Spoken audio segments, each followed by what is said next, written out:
제일 중요하게 놓치고 있는 게 감정이에요. 생각은 좀 많이 집중하거든요. 근데 사람은 마음속에 있는 게 크게 생각 아니면 감정인데, 감정은 뭐냐면은 그냥 자연적으로 내가 느껴지는 거. 네. 지금 어색하다. 또는 뭐 불편하다.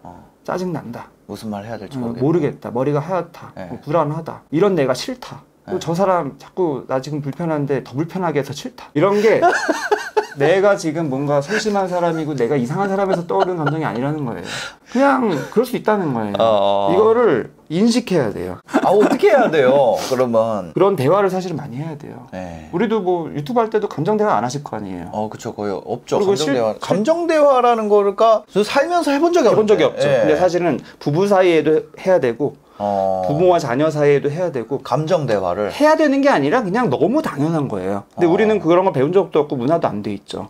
실제로 부부 치료하거나 가족 치료할 때 뭐 하는 거냐면은 그 상담가가 그 감정 대화 하도록 유도해 주는 거예요. 감정 대화라는 게 뭐예요? 생각이랑 반대인 거예요. 보통 이제 부부 관계라고 쳐요. 그러면 보통 부부 관계 뭔가 삔또가 상한 일이 있었어요. 명절 이후에 보통 그런 게 많죠. 그렇죠. 뭐 시댁에 갔다 왔는데 뭐 시누이가 나한테 한마디 한 게 난 마음 상했다. 상할 수 있지. 그런 얘기를 만약에 제가 와이프인데 했어요. 그러면 어떻게 얘기하시겠어요? 제가 이제 아내인데 시누이가 뭐 이래가지고 나 되게 짜증났어. 저희 여동생이 그런 얘기 왜 해? 막 이렇게 얘기했어요, 남편한테. 그러면 우리 다음에는 우리 여동생 없을 때 가자.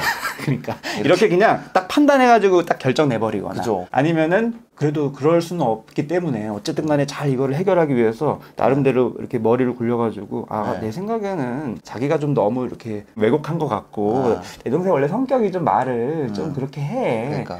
근데 그런 나쁜 의도는 아닐 거야. 이런 식으로 또 막 변호를 하려고 그렇게도 하죠. 근데 이건 다 판단인 거예요. 판단. 내가 판단해 줄게. 그거는 이쪽이야. 내가 판단해 줄게. 앞으로는 안 가면 돼. 근데 이게 아니에요. 지금 핵심이 뭐냐면은 마음이 상했다는 거예요. 그 말에 감정이 상했다. 그러면은 내가 할 말은 딴 거 다 빼고 감정에 집중해서 그런 말 들어가지고 기분이 별로였겠다. 기분이 어땠어? 이렇게 물어봐줘야 돼. 기분이 어땠냐? 그러면은 짜증났어. 또는 뭐 정말 친한 사이라면 뭐 더 심한 말을 할 수도 있고, 아니면 조금 순화해서 말할 수도 있고. 그래서 감정이 어땠어? 짜증났어. 그 다음에 할 얘기 없을 것 같잖아요. 할 얘기 많아요.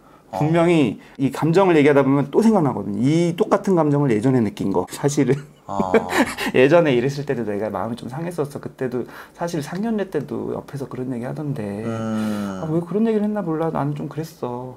얘기할 거 아니에요. 그러면은 사실 남편 입장에서는 막 변호하고 싶고 그렇거든요. 이게 중요한 게 아니에요. 판단이 중요한 게 아니에요. 그랬구나. 그때 무슨 얘기가 그렇게 그 얘기 중에서 제일 마음에 걸렸어. 그러면 이 얘기 또 얘기하고, 그래서 또 상했어. 이런 식으로 얘기하면은 이런 얘기 하는 게 또 많은 분들이 두려워해요. 왜냐면은 이렇게 자기 감정 얘기하다가 자기 감정을 아예 확실시해서 관계가 더 나빠질까 봐. 근데 감정은 그런 게 아니에요. 감정은 오히려 얘기해야지만 풀려요. 해소가 돼요.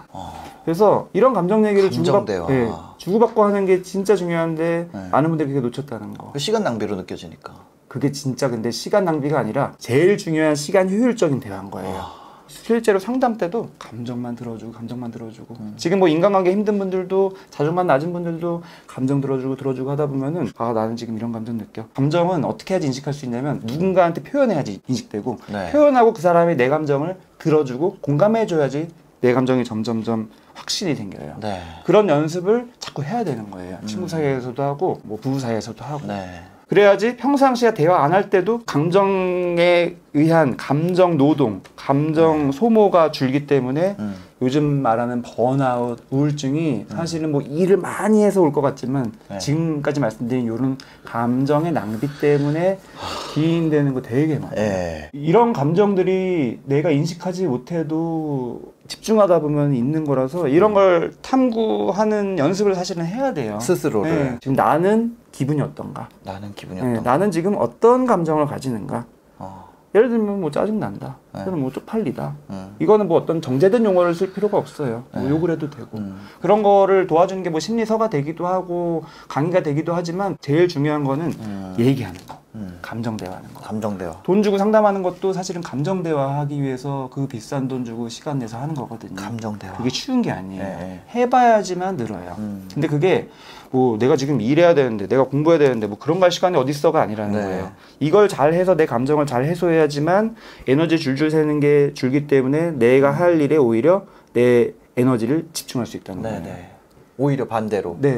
이거 신경 쓰느라고 내가 시간 낭비하는 것 같지만 이거를 해결함으로써 더 효율로 간다. 네, 운동이랑 비슷해요. 신체적인 운동이 딱 그거잖아요. 네. 사실은 많은 분들이 내가 지금 공부해야 되는데 운동하면 에너지 새니까 운동 안 하면 안 돼. 저 그런 생각 하는데. 근데 아니에요. 왜냐면 운동하고 나면 피곤하니까. 근데 그건 일시적인 느낌이지 이게 조금만 적응되면 오히려 더 건강해지고 체력이 더 좋아지기 때문에 집중도 더 잘 된다는 거를 네. 경험해보면 알듯이 심리적인 에너지도 내가 감정에 집중하는 연습을 자꾸 하는 거, 이거 운동이랑 똑같아요. 그리고 상담하는 거는 운동할 때 그 PT 트레이너랑 PT 하는 거랑 똑같아요. 계속 연습하는 거예요.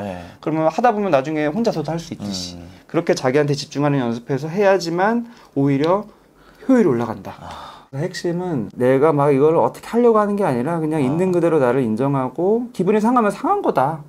감정은 사람이 인위적으로 어떻게 할 수 있는 영역이 아니라 동물적인 영역이다. 감정의 가장 중심적인 핵심은 결국 동물적인 본능이어서 뭐 공포 반응 이런 것 때문에 살기 위한 그런 거잖아요. 그거에서 확장돼 가지고 뭐 공포도 있고 불안도 있고 여러 가지 식욕도 있고 다 그런 욕구들이 있는 건데 욕구와 감정 이런 거는 내가 막 어떻게 할 수 있는 게 아니다. 오히려 그걸 인정해야지 그걸 조절할 수 있는 능력이 생겨. 되게 이상해요. 예를 들어서 감정 조절을 못하고 식욕 조절 못해서 폭식하는 사람이 있다 치고 음주 조절 못하거나 뭐 요즘에 많잖아요. 쇼핑 중독, 뭐 중독 그런 분들은 핵심이 뭐냐면은 나는 왜 이런 것도 제대로 못해? 나는 왜 이렇게 의지가 박약해? 라는 자기 비하예요. 자기 비하가 되면은 나에 대해서 자신감이 없어지고 자신감이 없어지면은 그거 자체가 나한테 부정적인 감정을 주고 괴로워요. 괴로우니까 어쨌든 그걸 극복하려면 좀 힘이 있어야 되는데 힘이 더 없어요. 그래서 이런 식으로 계속 악순환하다 보면 결국에 뭐 번아웃 되고 뭐 우울증 되고 그러면 뭐 점점 파국으로 가는 거예요.